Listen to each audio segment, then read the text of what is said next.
What if the letter wasn't exposing the killer? Months after Mary's death, investigators received something extraordinary. They get an anonymous letter.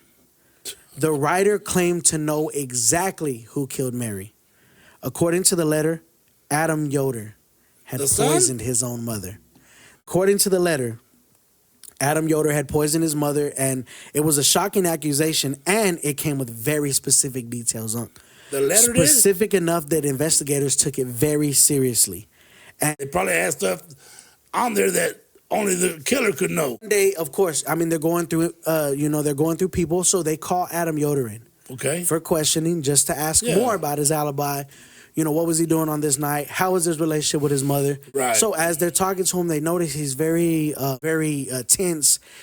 He's kind of, he's not looking too good. But then as they're talking to him, he kind of chills out a little bit. So, they're just asking him about his mother, about his relationship, things like that. So that's when he calmed down.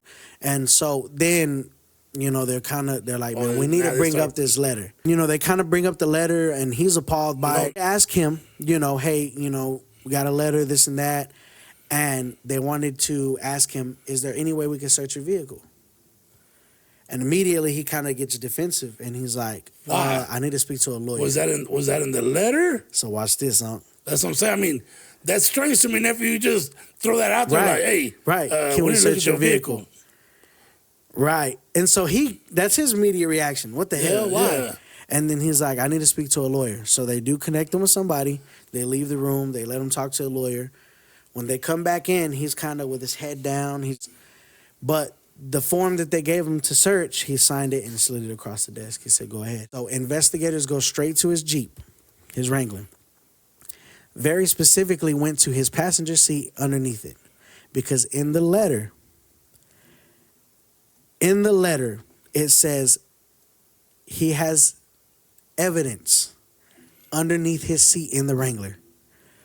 Strangely enough, a bottle connected to Colchicine was discovered in Adam's vehicle. A bottle of Colchicine? Was tucked away in a little cardboard box with a receipt showing that he purchased it with Adam's name on it. Bottle connected to Colchicine was discovered in Adam's vehicle exactly where the anonymous letter suggested it would be found. That should have been a breakthrough, exactly. Right? Case closed, except for one problem.